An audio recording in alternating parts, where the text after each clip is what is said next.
want you to obey the goddamn rules! What's going on, hoes? It's your boy, PJ Bozak, the murder boy extraordinaire, doing PJ's movie time. Horror movies, comedies, weird surrealist movies. And speaking of weird surrealist movies, just a few weeks ago, January 16th, we lost the great filmmaker, David Lynch. God rest your soul, man. Left us with so many goodies like Eraserhead. See, wait, I'm on. Wait, there we go. Now I'm pointing it. Eraserhead. Mulholland Drive. Elephant Man. Dune. And I did a little thing last week. I gave you guys 5 choices of which David Lynch movie I should review this week. It's between Mulholland Drive, Wild at Heart, Lost Highway, Twin Peaks Fire Walk with Me, and Blue Velvet. Now, all these movies got voted for, and it came down almost a tie between Mulholland Drive and Lost Highway, but Lost Highway was the winner. And this is an insane movie. It came out in 1997. It was the first movie David Lynch had made since Twin Peaks Fire Walk with Me, which a lot of people considered a disaster. And if you don't know anything about Twin Peaks, it was this really popular TV show that him and Mark Sweeney did on TV, and it was epic. But he decided to make a prequel to Twin Peaks, and it didn't do so good, and people just didn't like it, and people were kind of bashing him for it, and like even Tarantino was kind of talking shit about David Lynch, and he supposedly loved him. And there'd been a lot of backlash, and some people thought David Lynch was getting plagiarized. He'd made a movie called Wild at Heart, which was about this couple on the run, Nicolas Cage, Laura Dern, and murder involved, robbery, and of course there was Natural Born Killers, and which was by Oliver Stone, written by Quentin Tarantino. And, it was True Romance. That was written by Tarantino. It was kind of ripping that off. Some people thought it was ripped off. And there was a movie called Wild Palms. I never watched it. Don't know much about it. But it's pretty much kind of ripping off Twin Peaks. So some people think that this is loosely about that kind of situation. The Lost Highway is about this musician. He plays a saxophone. He's not really good at it. Bill Pullman, Fred, and he's got his wife Renee, and she's obviously cheating on him with this other dirtbag named Andy. And they're receiving these weird videotapes in the mail, and someone's got in their house and they're filming outside the house. And the next videotape, they're filming inside the house while they're sleeping. And some really weird high shots are kind of impossible, which we'll get into later. But yeah, and then all of a sudden his wife's murdered and he's guilty for it. He gets thrown in prison.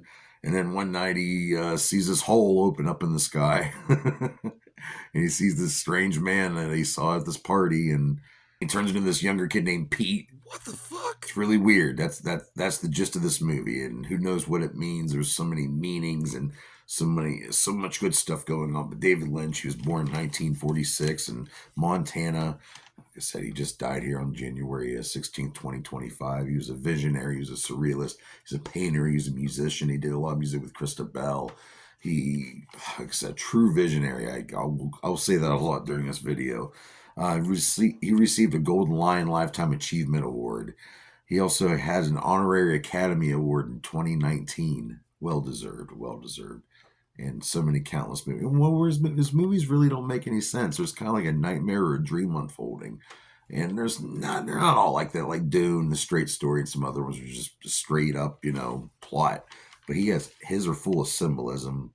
And over the years, the Lynchian fans would pick up on these symbolism, come up with their own theories, because David Lynch will not reveal like what does that Eraserhead movie really mean? What does Blue Velvet really? He says it's really up to the watcher.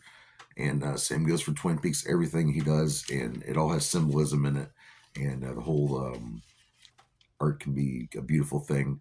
He also practiced transcendental meditation.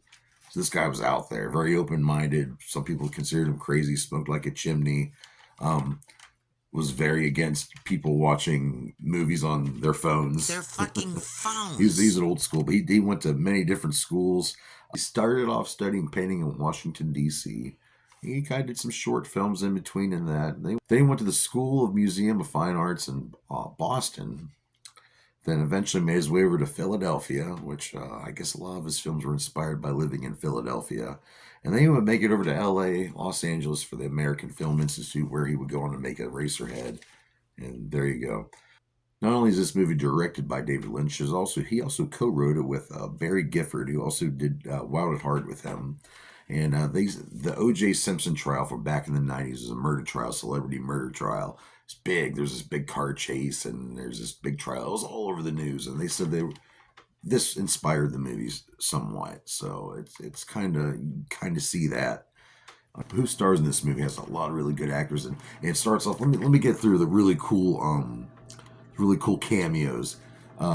Marilyn Manson, the Spooky Kids, Marilyn Manson's real big, still makes music to this day, but he's in this as this crew member in this snuff film along with Twiggy Ramirez. I always like cool seeing that. Plus, he provided some music. I'll talk about that soundtrack here in a little bit. We also have Jack Nance, who was in Twin Peaks and Wild at Heart, a lot of other, pretty much. He's a David Lynch guy, Jack Nance. He plays a guy named Phil. And Richard Pryor, the famous comedian, playing the boss of Pete, named Arnie. And this would be Richard Pryor's final film before he sadly passed away. Rest in power. Also, we have Robert Lagosha, who also played this weird, crazy nut in the Wild Palm Show, which some people say this might be the same character. He's playing two characters. One's called Mr. Eddie, and the other one's Dick Laurent. And this guy's a piece of shit, both characters he plays, and it's really in depth. You don't know what's going on. It's crazy. It's fucking nuts.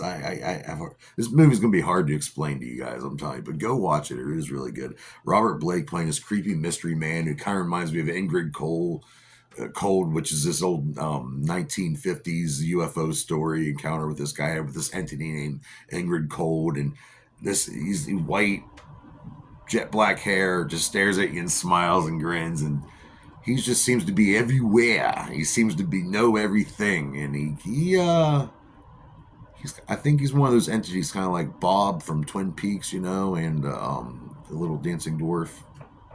And like I said earlier, the main character turns into another main character. That's right, the main character actors completely switch into two different. It's weird. It's weird. It's fucking weird. Well, Balthasar Getty plays a guy named Pete, and Patricia Arquette, fine as hell in this movie, playing two characters too, playing Renee Madison, the wife in the beginning, and then she plays this girl named Alice Wakefield, and the guy who has to pull it off, who I think this is his best acting, Bill Pullman, who's in Independence Day, Serpent in the Rainbow. Love this guy, everything he does. He's playing Fred Madison, saxophone player, and he's not that good in my opinion, but it's okay. It's all right.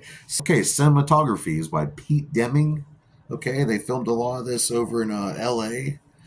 They filmed some of the shots in the hotel in Death Valley. It's pretty cool stuff. Pete Deming also did a lot of work with Wes Craven, Scream 2, 3, and 4. And the soundtrack, of course, we have an excellent soundtrack for this. Returning David Lynch guy, Angelo Badalamenti. He say that 10 times fast. Did a lot of work for the Twin Peaks theme and almost all of his movies. Wild at Heart, he did that. He's accompanied by Barry Anderson on the score, along with Trent Reznor from Nine Inch Nails.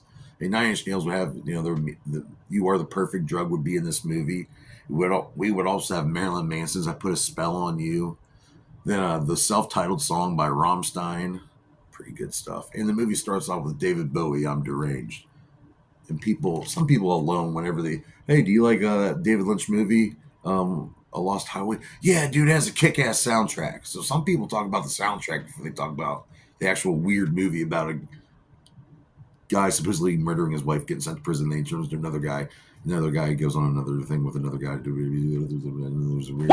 And there's also the Robert Lagosha has this funny scene where he gets his road rage, and it's freaking awesome. It's like one of the best scenes in the movie. This other guy's like speeding up on him and riding his ass, and he cuts him off, and he beats the fuck out of him on the side of the road and curses him out. Oh, it's such a good scene. Such a good scene. And what's the meaning behind this movie? I'm not really too sure. I've watched it probably 6 or 7 times. To me, I think this movie is I think it has a lot to do with infidelity, identity.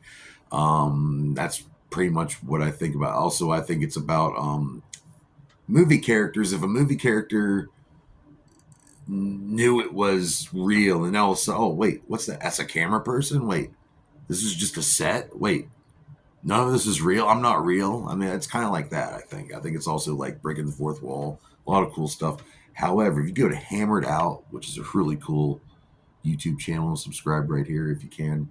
Give those guys a shout. They did a really cool David Lynch video for this movie. It's called Lost Highway Explained, the Rules of the Road. So go check out Hammered Out. They give away the whole movie. I don't talk about the ending of the spoilers in my movies. So if you do want to watch a video that has a spoiler, go check out Hammered Out. Check them out. Hammered Out.